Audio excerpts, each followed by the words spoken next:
Alrighty, so good afternoon and welcome to Gathering Stitches, a lovely festival that we have in the most beautiful surroundings and another gorgeous day.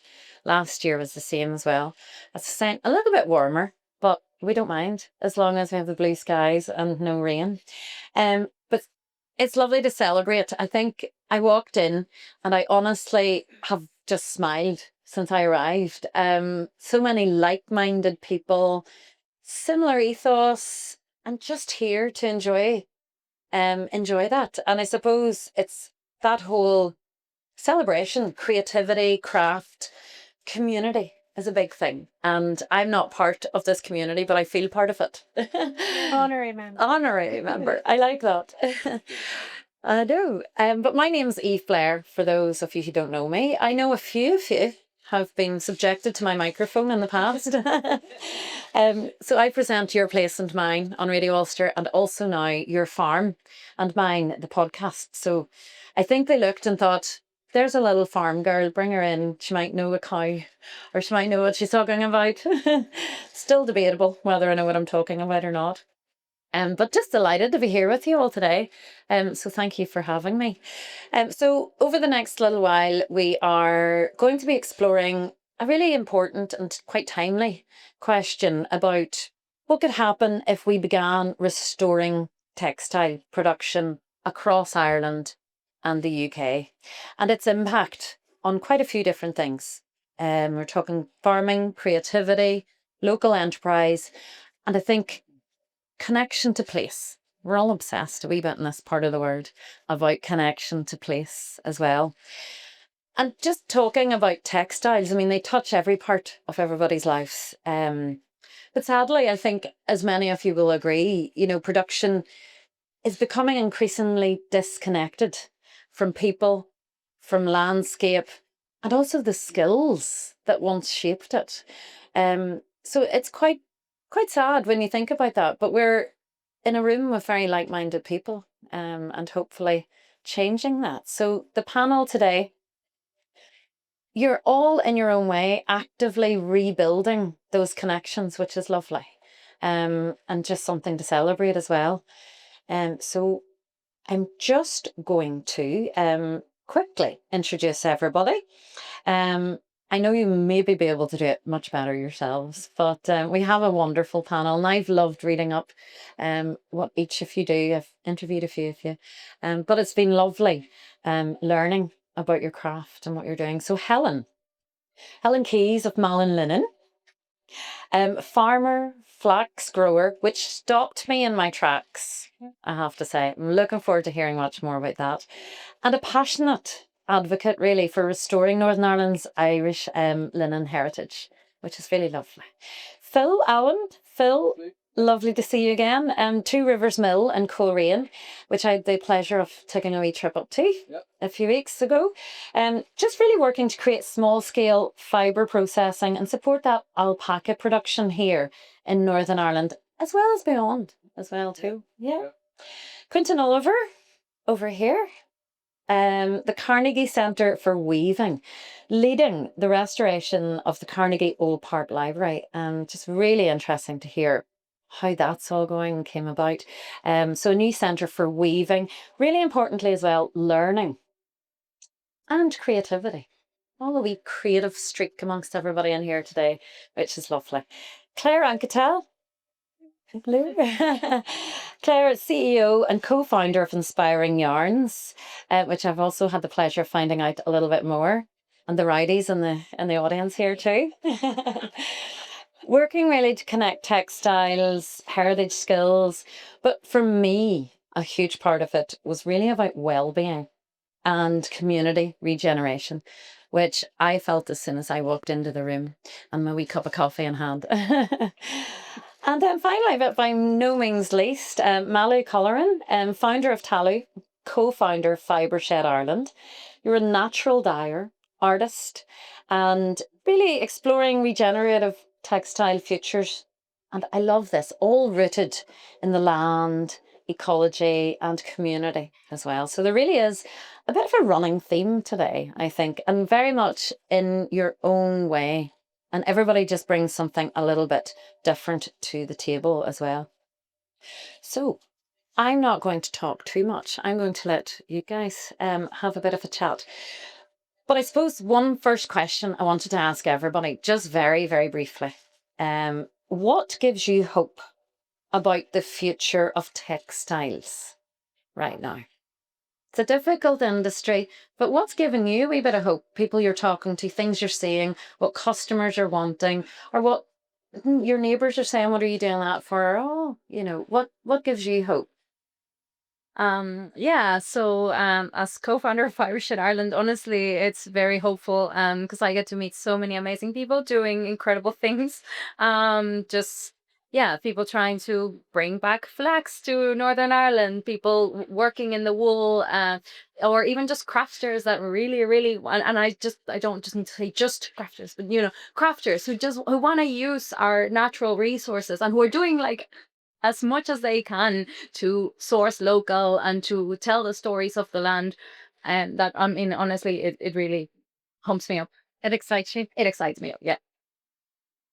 Hey, thanks. And for me, mostly it is about the collaboration aspect of it. I know Malú was also at the European Wool Weekend there down in Tralee recently, but even just being in the room with so many people and seeing that these themes aren't just across Ireland or across EU as well. Like every single speaker that stood up was saying about like how devalued wool is as a natural fibre. So it's about the fact that there's that many people not just across Ireland, but further afield that are so passionate about restoring the value of wool and that so many people see it and see the potential in it. And I suppose for us, we run community groups that can often be seen as, like older people's skill sets just because, they're not taught in schools anymore.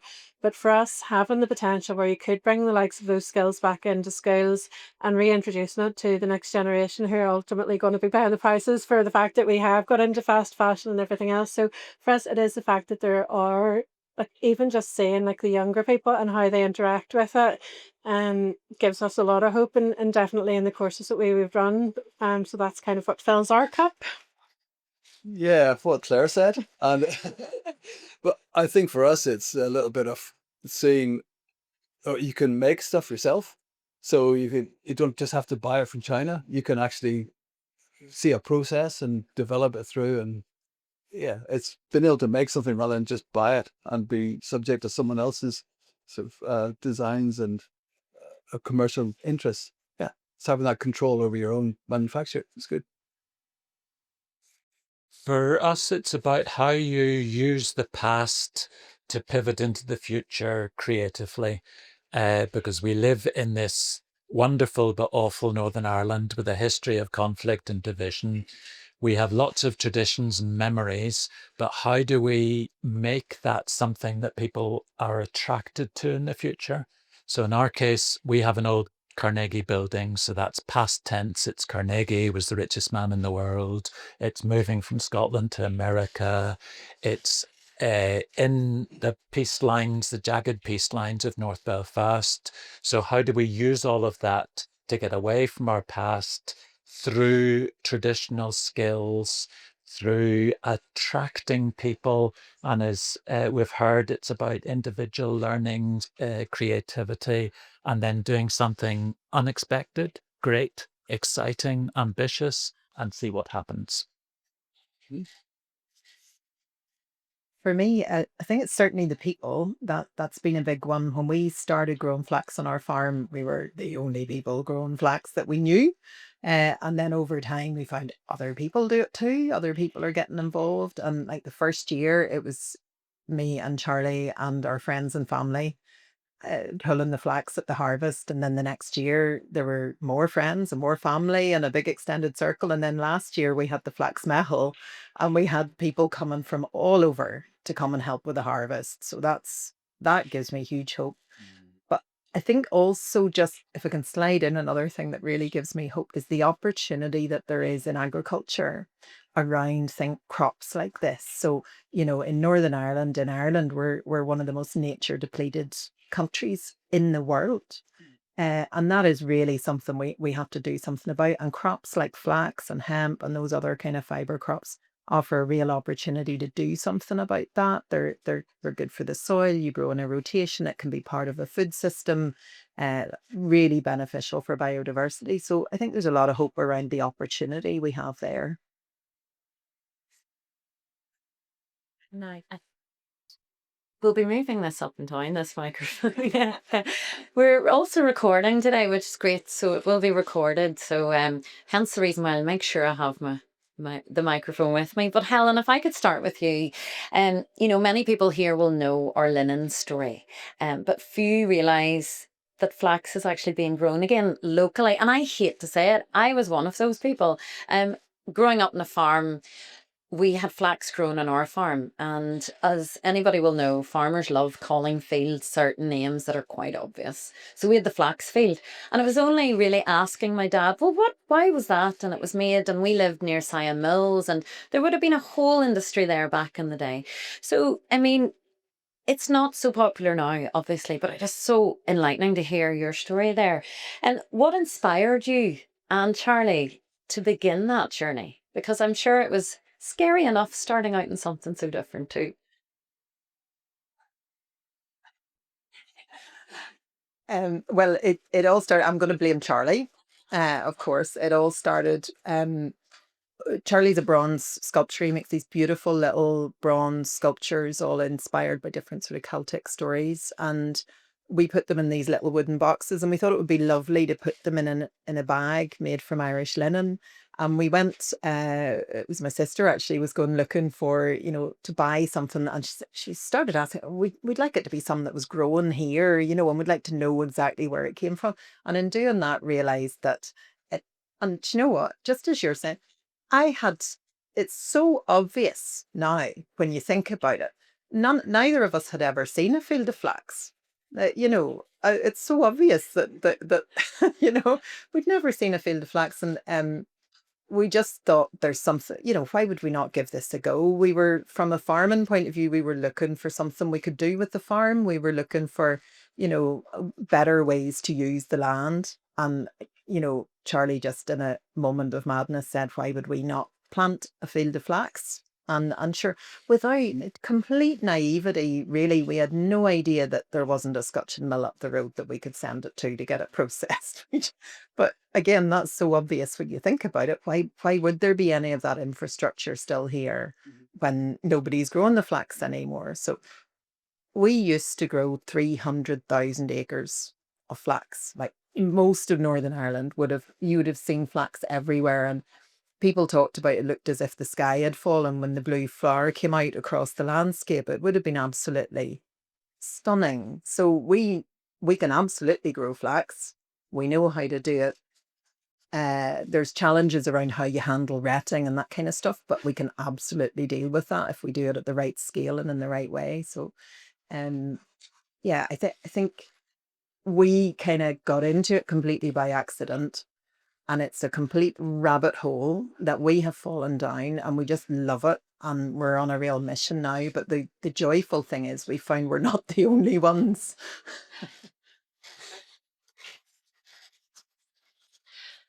I'll ask you a couple of questions, so I'm not.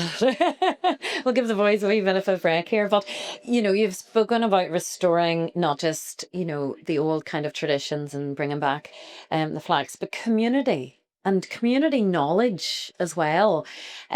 Which I love, because that takes me right back to growing up in the farm, and it was a community thing because nobody thought anything of heading up the road to help the other farmer, and that's what they did. They all might have had a wee bit of a hoolie at the end of it. Maybe that was the reason, but they did, and it was a community. So what have you found about people reconnecting with the process itself, like flax growing firsthand? And I suppose talking about bringing in sustainability and farming futures, that importance as well. Yeah. e- Everything that we know about growing flax, and we admittedly we knew nothing about growing flax 7 years ago, 8 years ago now. Most of what we've learned has been from other people who have been so generous in sharing their knowledge, and that's such a big part of what we're trying to do. We've been really lucky that various groups come up the lane to see what we're at, and we always, anytime I'm talking to a group, the first thing I ask is, do you know, did you grow flax? Have you any experience? Were your parents involved? And invariably, I get more information out of them than I give. And so we've just been collecting up and absorbing like sponges all of that knowledge. And it's amazing how much of it is out there. You know, you get a certain amount from old books, but it's in talking to people and having somebody come and, you know, demonstrate how to pull the flax or how to tie a strick, and there's different techniques. And you know, it's been an absolute joy to learn all of that.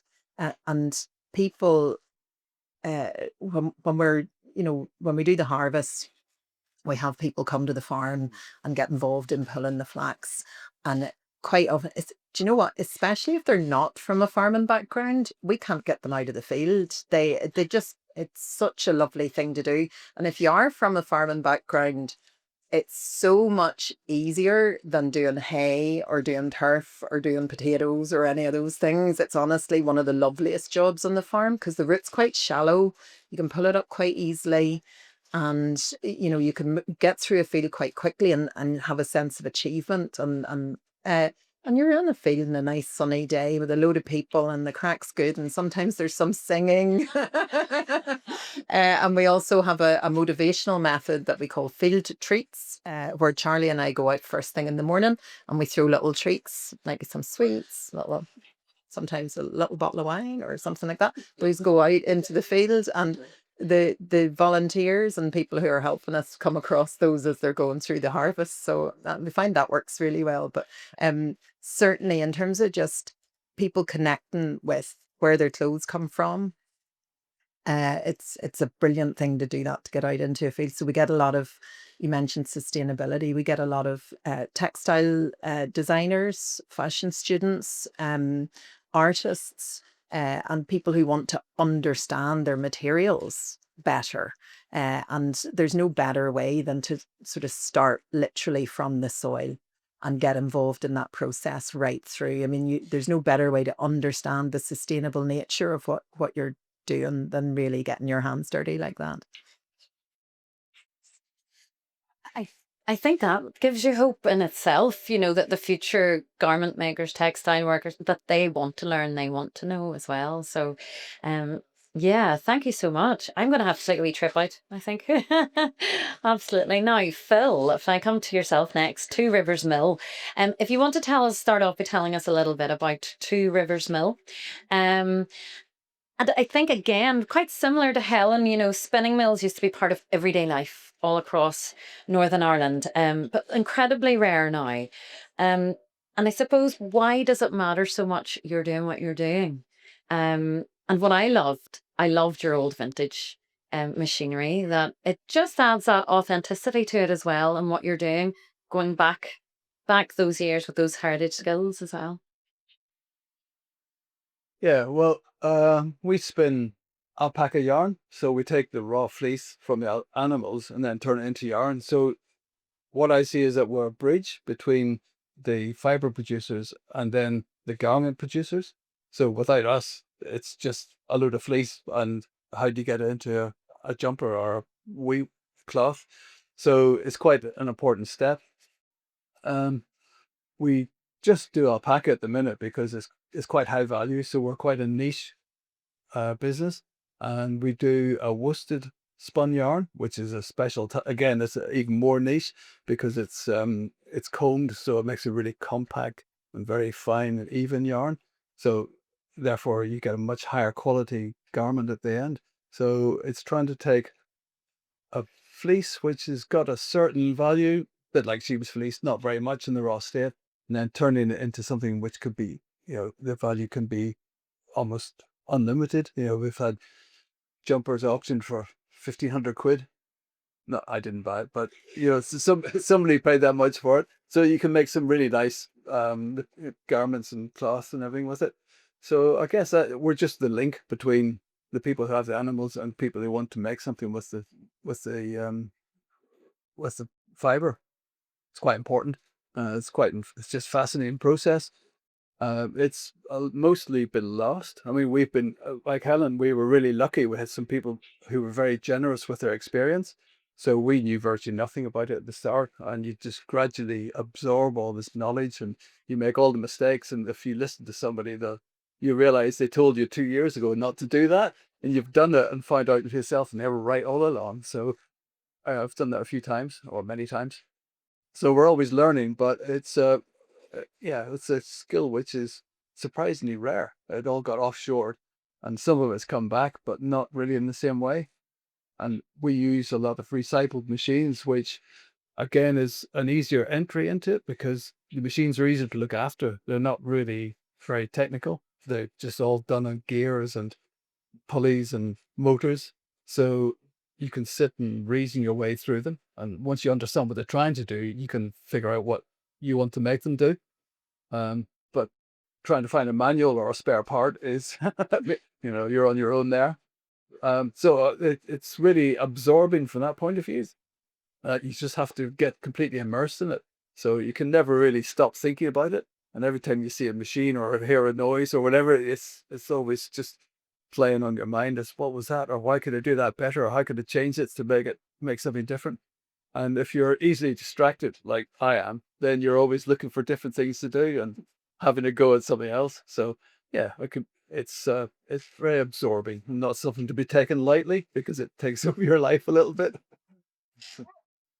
I don't know if that answered your question. No, perfect. It did, absolutely. And I think what is also a running theme here is, people's generosity with their knowledge and wanting to help those that come behind them, and I think that's a lovely way of preserving and passing on the history. But you're going to have to start to write things down now in a handbook to save you making these mistakes a few years later.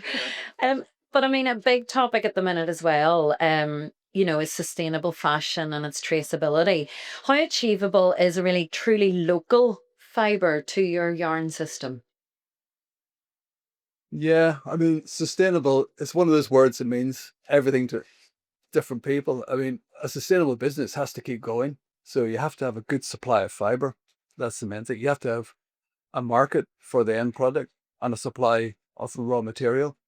Ireland's a small country and there's lots of animals around. Not every alpaca is good for fiber, but it can be with a bit of selective breeding. So if you breed carefully, and that's all to do with education and proper just control and understanding the animals. So if you get a good supply of raw fiber, then it doesn't take much to keep a small business going. So we could probably do quite a good business from Irish fleece.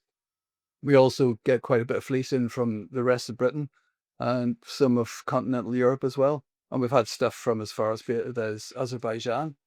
I thought that was a scam to start with, but it all arrived and there it went back. So I think we'll take it from anywhere really, but it's good to work with local people because then you're supporting the guy down the road to keep his business, even if he's just selling a few hanks of yarn to visitors, whatever. It's an extra income stream for him, keeps his business a bit more profitable. And the more people see alpaca yarn, the more they want it because it's very nice. And you kind of generate a market by starting off and just by making stuff. And when people see it, they buy it and then they want more. So you've got to take a bit of a risk being there at the start, and hopefully it just takes off. As it should be. Absolutely. And I think I knew it was always going to be soft, but just the softness was just gorgeous. Just really lovely. You can buy it at Catholic. And then, yes, absolutely. I did spy it. And I suppose as well, for makers and consumers, what's the real difference then between buying local fibre yarn and mass produced yarn? Well, hopefully our yarn will be as good as the big factories, but it's the story behind it which makes the difference. So, you could obviously price point is much lower for big mass produced yarns. So we're more expensive, but it has more value because you can possibly visit the farm where the alpaca was grown and then buy a product made from that. And it's probably in the best circumstances is only driven a few miles in between. One of our companies we work with is just up in Portrush, So it literally comes 5 miles down the road and 5 miles back. So it hardly moves at all.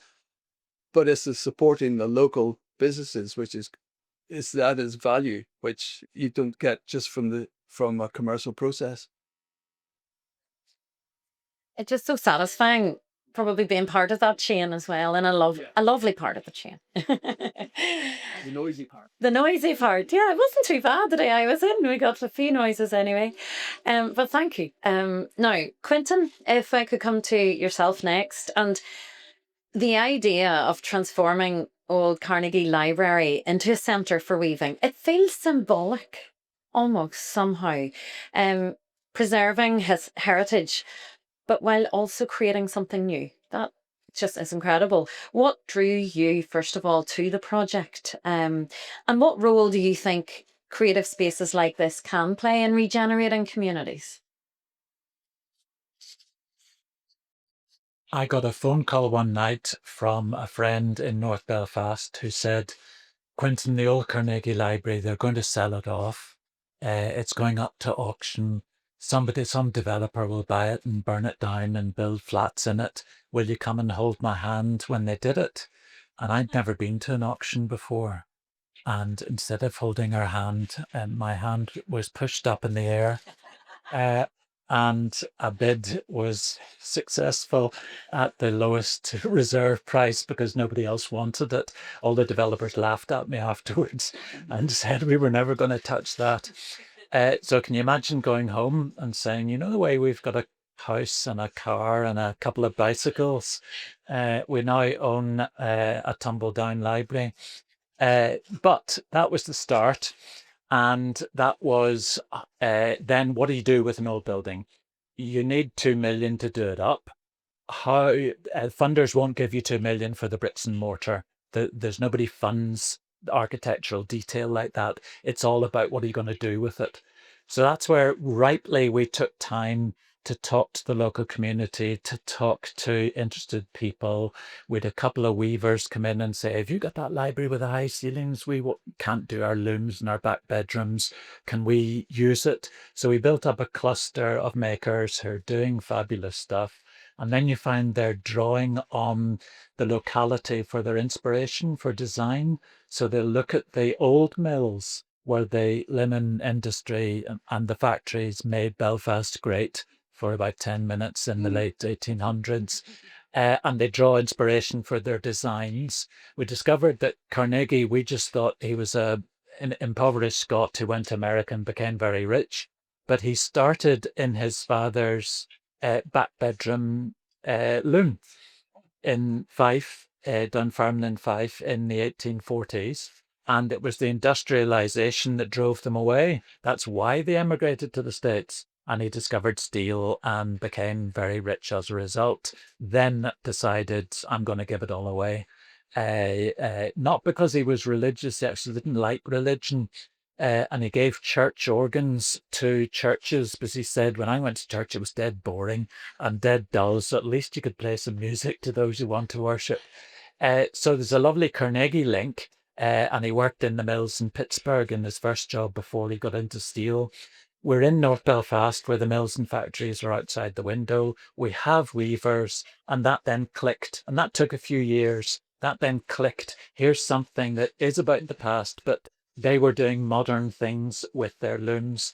So last month, we had somebody, Belfast woman, said, will you take my dad's loom?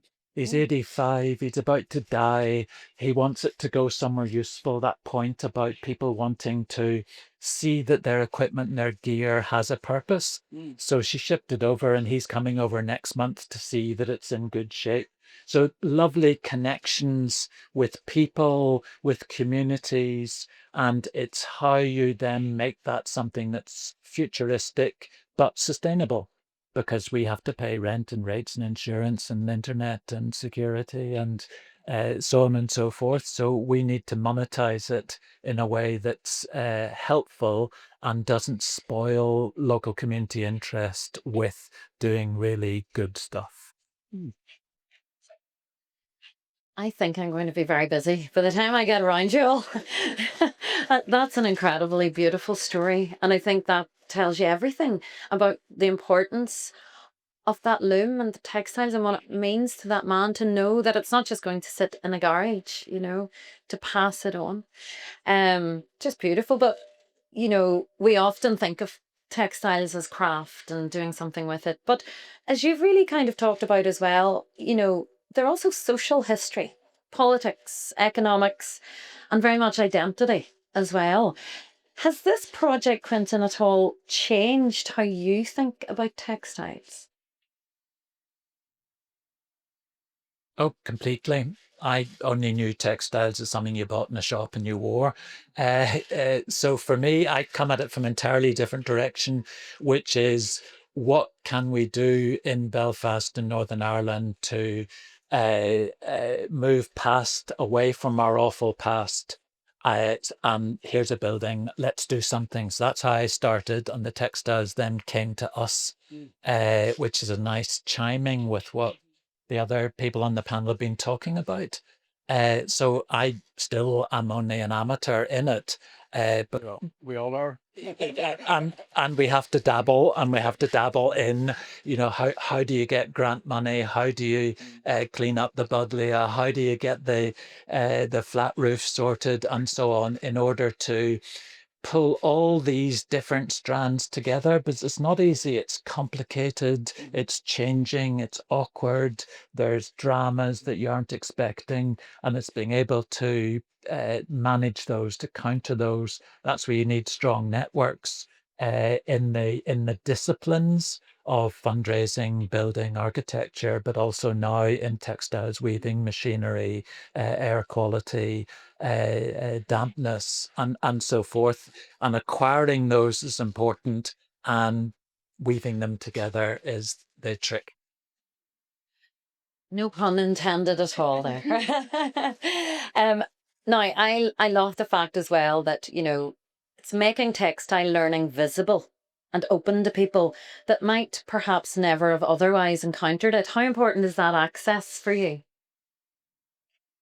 Yes, it's great. And when we do classes, we've got a partnership with Ulster University, who have a textile course. So we do joint classes with them because they want to get out and into the community.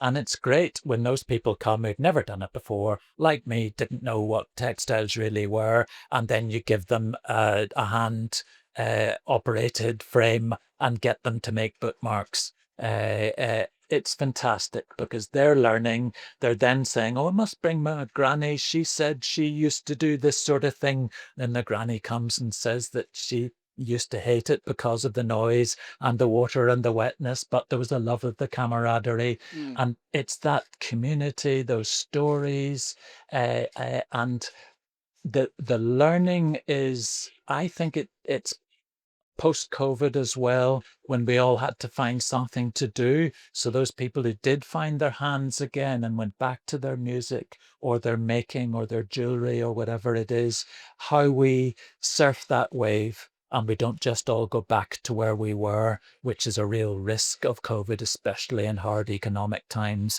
where people aren't looking up from making ends meet. Yeah, absolutely. There is a responsibility there, really, isn't there? Now, Claire, Inspiring Yarns. I adored my time and my visit and meeting everybody, and there was just a warmth and lovely feel. Now, the creativity was obvious, the colours, what you were doing with the textiles. But I suppose well-being is what I brought away from it. Why do you think textile craft seems to have such a powerful impact on mental health and social connection? One of the things, first of all, that has sort of come up is that we all seem to have kind of fallen into this. We didn't intend to do this. No So plans. no plans. We're just sort of bumbling about, and then all of a sudden you found yourself in a world of textiles, which is kind of what happened to me as well, because myself and my sister were previously employed and had a jewellery making business on the side. Always like to have something just creative, just to keep us ticking over. But then we moved from that to, we were just going to go back to our day jobs. We were giving up a business, and then we went for one yarn dyeing course, and that was it. It was like we talked about colours the whole way home. We were so immersed in all of the things you could do with it. We'd only just kind of gone back to knitting and crocheting ourselves. And I think for us, it was just that time whenever, for us, it really is just a lived experience thing. We know what it's like to be, like so anxious that you can't get out of your car and go about your day job and do, what you need to, like even just at times I found like sitting in the car and not going into the post office, even though I knew exactly what was going to happen in the post office. So I've had those experiences myself. And anytime I did have those sort of experiences, I went home, crocheted a granny square, or just did something to kind of take my mind off it. So for us, that's really where everything to do with Inspiring Yarns came from, is that place of understanding. And obviously we did form just coming out the other side of COVID as well. So I mean, we still have people to this day that were in our very first ever course back in 2021. So for us, just seeing everybody and the community that we have built around that is just, it's like the reason why we turn up on the really hard days. I think everybody just helps each other as well with it. A running theme as well today. But you're now working on rebuilding wool and textile infrastructure here in Northern Ireland. Very exciting time for you. We'll not talk about the amount of work. All the exciting things. I mean, there are quite a few gaps in the system, really, isn't there? Aren't there? There's a huge gap. We have gone to see Phil as part of our research. We got some funding through Invest NI, and it was just early days research to see whether or not this is even viable, because obviously these skills and mills disappeared for a reason. A lot of them were offshore in the 90s. And even just connecting with people, we went across to England and looked at the different mill setups there just to see what sort of scale and size we would like to operate on, if we could operate something. At the minute, I mean, we're basically struggling with obviously the financial aspects of it, which are very difficult because you're always looking at funding, but also getting to meet the right people who can really buy into what you're doing and can see the fact that this isn't just a mill that's going to process wool, it's bringing employment, it's supporting local farmers who are also really struggling with the value of wool. It's finding a purpose for a natural resource that we have available to us in an abundance. And the fact that wool is classed as a waste product is just totally devastating, because I mean it is, it's one of the oldest sources of fabric that we have. So much can be done with it, and even what can't be turned into yarn can be used for so many other things, like sort of turning into felt, or even we're also in touch with a guy in Kildare who is also using horse manure and waste wool to produce pellets for compost. So there's so many things that you can do with wool just outside of the knitting and making a craft source a resource with it. So we really want to kind of look at all the different aspects, and if we do, when we establish our mill, not if, we are establishing a mill. Yeah. So when we establish the mill, we want to look at how we can make that the sort of most environmentally friendly resource that you can. Look at how we can use the wastewater coming through it. Look at how we can use any of the waste that we can't get in through yarn. So we pretty much want to make sure that we've ticked all the boxes and making sure that it is environmentally sustainable as well as being a sustainable business, which will then support our community activities. Incredible, absolutely. And you need those goals, and that's what you'll achieve then when you put your mind to it, when everybody's together. But we have touched on this as well today. There's often a misconception that heritage crafts belong in the past. What do you really say to people who see it as irrelevant? And I know when I think about, somebody touched on it there about schools. I mean, I remember, I forgot there, you used to knit and sew, and it was, I maybe wanted to be outside playing football or doing woodwork. Is probably maybe what I wanted to do, but it is lost. There is an art. Do you think that maybe contributed to that idea that it should be left in the past? There is certainly that connection with the past, but what we find so sort of heartwarming about it is the fact that people are coming into our groups and our courses, and even just doing something like unwinding a skein of yarn. As soon as you put it round your hand, people say, "Oh, I used to see my granny doing that," or even just knitting something or crocheting, like I saw my granny or my auntie such and such doing that, and it's not like I would like to actually learn that. And people are more sort of not necessarily just saying it for the heritage skills that are involved in it, but just something that they can do that kind of just brings them a bit of happiness and enjoyment. So it's about sort of, that's why the well-being side of it is so important to us, because it moves it, we do cross over so many different areas. We have sort of arts, mental health and well-being, and heritage aspects of it, and then training and employment as well. But just the fact that you can bring people in who maybe haven't left the house in, like a very long time, who've maybe become so socially sort of isolated. And for them, it's just about the enjoyment side of it. It's about coming in there, connecting with somebody, picking up a new skill, and then being able to like either pass that on to friends. Like we have an entire group made up of a social group on a Tuesday night, which is pretty much just from one person coming along to our first ever session, and then it has really built from there. And it's a very mixed group of, and it's a very diverse and mixed group of people. So it does transcend all ages, and it's something that people can do. I suppose specifically about textiles, I was never an arty person at school, so I would have avoided art wherever I could possibly have done it. But for me, I can do, it's about that creativity side of things. You don't necessarily have to be artistic to do it. You can make things and still achieve what you want to do with textiles.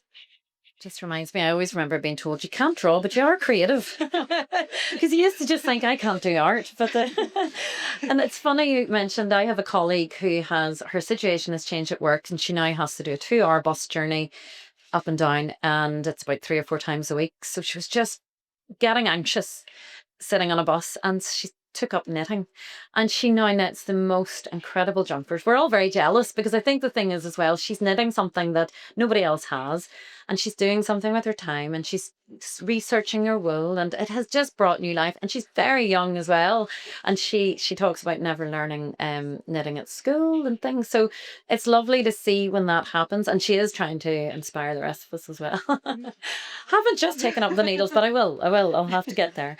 But Molly, lovely to, last but by no means least, thank you for making the trip from Wicklow. It is so lovely to have you here today. But your work, it speaks beautifully about, the relationship between people, the land, and materials as well. How does natural dyeing change the way people think about colour and clothes? We only have to look at your beautiful earrings to know you like the little pops of colour. I do, and I'm not wearing anything naturally dyed today. Yeah, I mean, for me, natural dyeing has been I don't come, like many of us, I don't come from a textile background. I'm a graphic designer, but I kind of stumbled upon natural dyeing, and that just kind of rocked my world and brought me down this rabbit hole of textiles. But I think one of the things I enjoy the most about it is that it really yeah, it changes the way you look at the landscape around you, because it's not just like, oh, look, there's, this plant or whatever. You start thinking, oh, what's that plant? What's it called? What does it do? What color can I get? But then not only what color can I get, how, why is it here and not in that other part? So we just, I don't know. For me, it's just been about like learning about the landscape around me. And especially as somebody who was not born on this island, but is now living here, it's just been a lovely way to kind of get to know my surroundings and feel at home. So now I've made it kind of my mission to help everyone, whether they were born here or not, to just, feel at home wherever you are. And I think natural dyeing is a lovely way to do that. And then you asked about color. It does also change your perception of the colors, because I think you start noticing nuances a lot more. You start seeing I don't know, your eye just picks the color up differently. So yeah, I guess, yeah, it evolves your relationship with both the land and also the colors. So it's, yeah, and it's addictive, folks. So don't get into it unless you're ready for it. Oh, brilliant, absolutely. But you mentioned there as well, you're someone who brings together Mexican textile traditions with Irish materials. Have you noticed similarities between those cultural relationships to cloth and to land as well? I don't think they're very obvious necessarily, because when people think about Mexican textiles, it's like, oh, color and like bold shapes and stuff. I guess the tradition of textiles in Ireland, because of colonization, has been, it's kind of broken in a way. Whereas in Mexico, we've been lucky that even though we also went through colonization, we kept, there's people that still keep our textile traditions alive, so you can trace it back a bit more.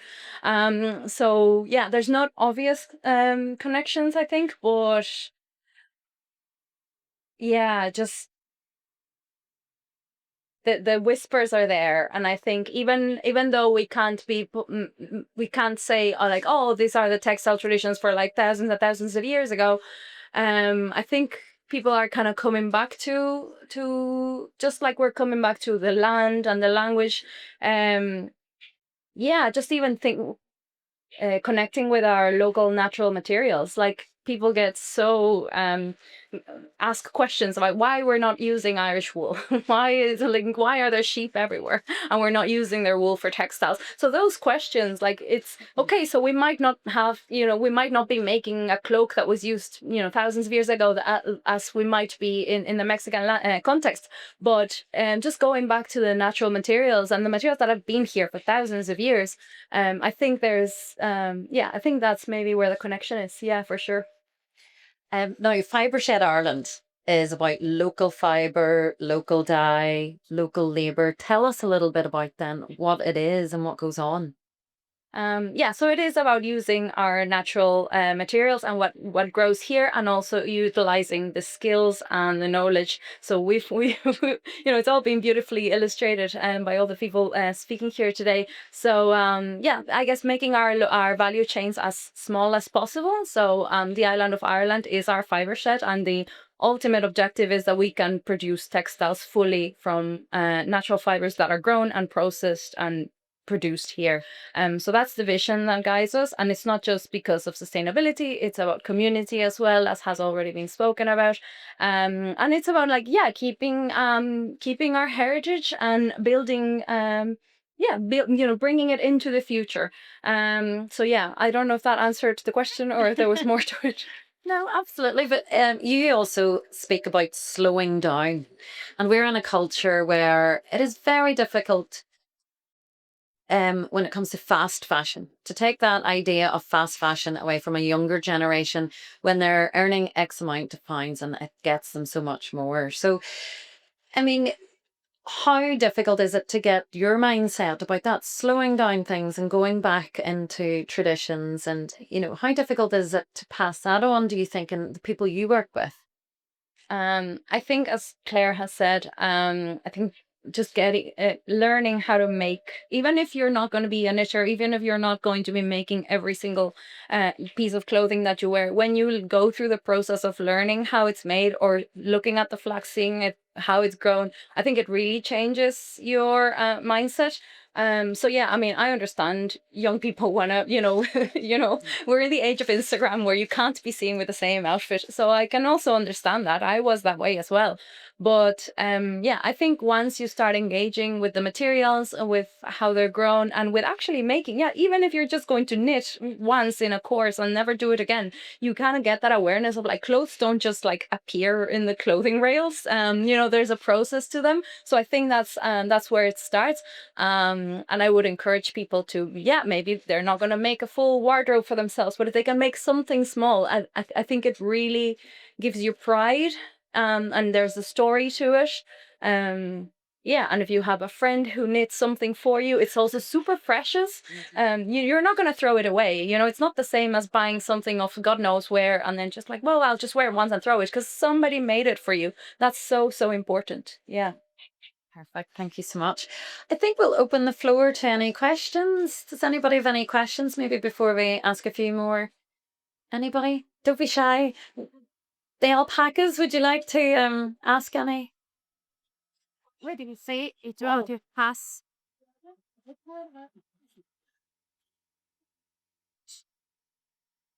I haven't really got a question as such, but I mean, for me, it has been great to start with, falling in love with an alpaca, to actually having something where I can go from the animal to fill, to process it, to inspiring yarns, to not only dye it, but teach me to do a little bit more crochet, weaving, whatever. and then to be able to sell both the yarn and the products to other people, to really help my mental health, meet more people. So kind of how we ensure that we keep that going, and really keep that sustainability of culture and fun and interaction going. I guess that's important for me. I mean, I have alpacas because I love them, but I want them to do something for me too, that isn't just tourism, because then it's making use of the land and the animal, and how we encourage others to do that and make it viable.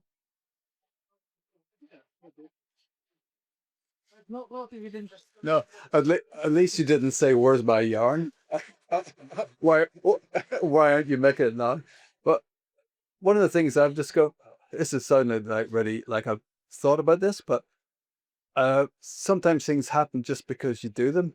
So there's we never really had a plan, but once you start something, then other things come to pass that wouldn't have come to pass if you hadn't started, which is probably a messy way of saying you just have to do something and then everything else happens, and with a bit of luck, it'll all work out. That's my business plan. It's very similar to our business plan. I think part of it is that sort of circular economy thing, that, this is like a really good way of demonstrating that this does work for people, and we need to be able to get to the right people. So if anybody knows the right people to speak to, but I mean, it does just sort of demonstrate it on a much better scale that this can work. There's 3 or 4 different businesses already in this very small space that are already so interconnected, and it is just about, and especially with the likes of Malú and Fibreshed, and sort of just keeping that momentum going, because now that we've all sort of met up and made those connections, it's about how we connect with those people, but also with the people who can actually make the changes. Yeah. Yeah, and I guess I would add just, I think collaboration is so important. And not just as a word, but like you're saying, you've got alpacas, it's a farm, but you're bringing tourism, textiles. So there's 3 different sectors there. So there's agriculture, textiles, and tourism. So like, what other businesses can you link up with? What other organizations? Which is kind of what we do with Fibreshed. We bring people together. But I think just starting thinking about the circular economy, not just within a single industry, but about how do we bring in others? How do we link up with other either businesses or industries? Now, I'm aware of the time, so I don't want to be keeping anybody, but would anybody have any closing remarks that they would like to make? Please feel free. If you don't want to, you don't have to. Anybody? Yeah. Okay, good. Start. No, I was just struck by the point about sustainability, because when Andrew Carnegie was giving his libraries away, his deal was, I'll build the building, I'll fund that, but you have to provide the land, so you have skin in the game, and you have to sign the Libraries Act and levy a farthing on the rates, because I don't want you coming back to me saying we need a librarian, we need more books. So that in the modern world is really important for those of us who are not just commercially making widgets, which decides for itself whether you can succeed or be sustainable. But in all these endeavors, it's so much harder, because you've got more stakeholders, more drivers, more passions, more cul-de-sacs that you happily go down because it sounds exciting. And building sustainability in is going to be key to these sort of things surviving and flourishing. Just saw something else, because thanks to the devastation of the textile industry in the previous century, what we're left with is quite a small world. And that's great, because you can get a lot of us in one room and we can just all meet up and have a chat and see where we can work together. And that collaboration, I think, is one of the keys to the way forward. Yeah, can I just say, we've got the Flax Mehel the 8th and 9th of August in the Cregan Centre and in Mallon Linen. So details will be up on Fibreshed Ireland's website soon, and Mallon Linen's website, I assume, as well. Yeah. Absolutely. I'm going to be so busy with this microphone in my head and everywhere. But thank you so much. And it's just been so enlightening and really heartwarming, I think, to listen to people's stories and realize how similar you know, the backgrounds and the ethos and what we really want out of what we're doing. So thank you for sharing and that knowledge. And I think below it all, the passion. We wouldn't be doing what, like me included. I don't think any of us, we're very similar people, I think, could do what we're doing if we didn't have that passion. So thank you so much.